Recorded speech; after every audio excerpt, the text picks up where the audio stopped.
here in the heartland. This is the working man. These are the fields of dreams of American.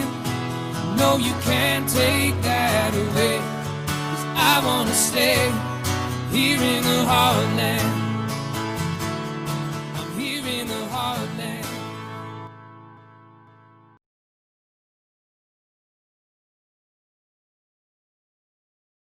Welcome to the Iowa Hall of Pride. My name is Taylor Anderson. I'm director of the Iowa Hall of Pride. And today we're starting off a weekly series we are going to call Why Iowa? Why Iowa? Why not? Every week we'll bring you a little segment about Iowa history, and they're going to tie in a little profile of the Iowa Hall of Pride.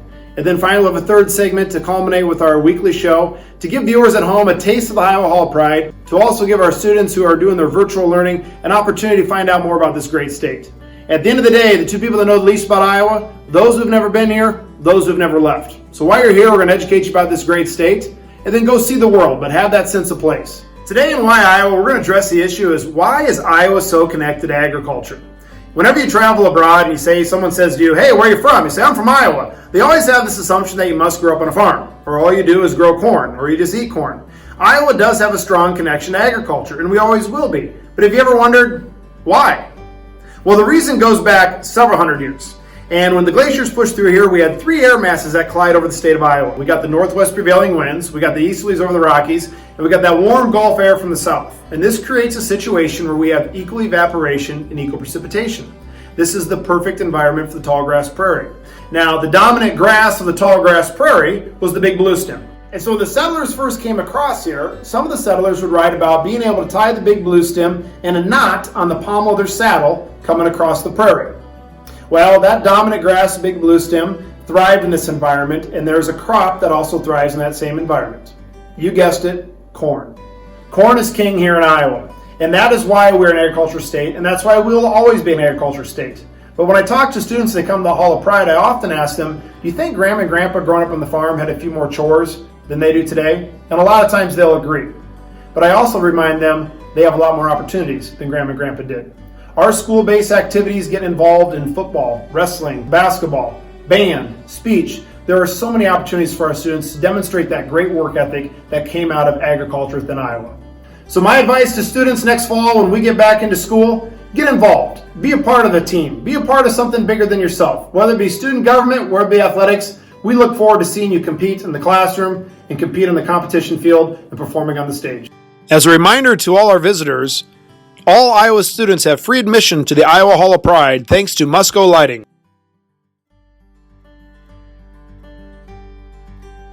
Bernie Saggau was the executive director of the Iowa High School Athletic Association for 38 years. Mr. Saggau had put off his own retirement for nearly 10 years to see his vision to build a 12,026,000 square foot Hall of Pride to showcase the achievements of all Iowans become reality when it officially opened in February of 2005 in Des Moines, Iowa. As Bernie stated, visitors will come to the Hall of Pride and see what kind of people have come out of Iowa, and they will see what the Iowa schools and communities have given to these people.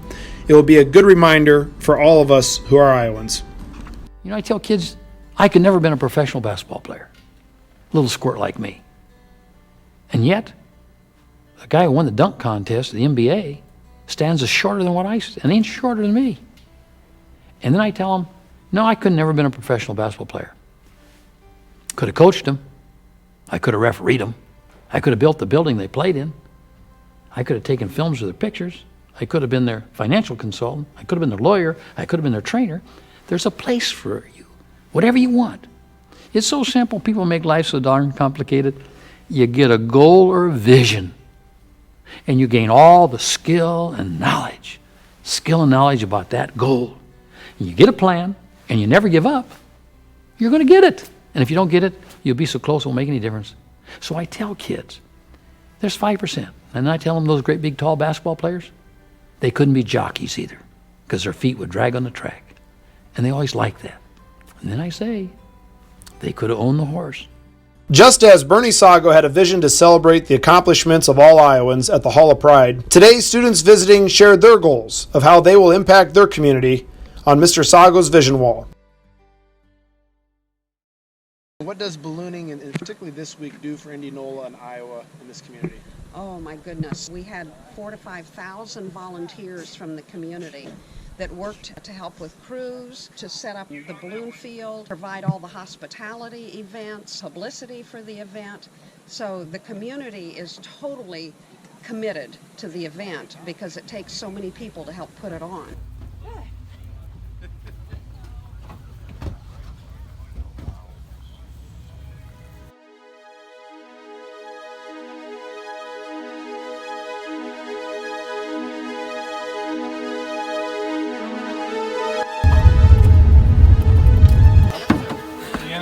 Once we get stood up, a big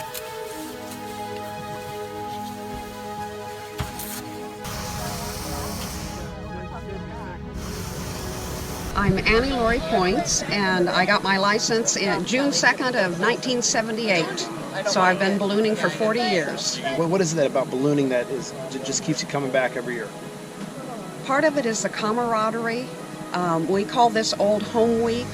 All of these pilots come back year after year. There's always new ones, but at the same time, it's just a time that we share together, we share the fun, and I think as much as anything, the flying, the competition is fun, but if you can get up there and just relax and enjoy, it's serene. It has a very calming effect. I'm Sam Jones, I'm 13 years old.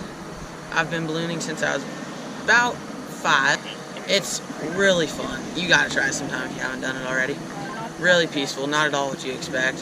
When you're up there, it's just like you're floating. My name's Jason Jones, and I grew up in Indianola, Iowa. And my parents got involved in the early 70s in the sport, running the national championships. And somebody in my family's been flying a balloon since 1977. Yeah, so they give us tasks, they call them, and we actually throw a little beanbag with a tail on it. And you can't land, you can't touch the ground. So your goal is to get as close to literally a fabric X on the ground as you can and drop that marker in the center of the target. Today we had 5 that was set up on a wind line from the northeast to the southwest. And we flew basically the map, a 10-mile map that they provide us. So it was a fun morning. All right! And describe what's it like being up in the basket up in the air. It's like nothing you'd ever do. I mean, you can parasail, but you're getting pulled along. You know, in a little fixed wing plane, you're still going 130 miles an hour, so you don't have time to really look at everything. In a balloon, you fly real slow with the wind. The wind is the only way you have to steer the balloon. When you make a big bag of air go where you want it to go, it's a real satisfying feeling.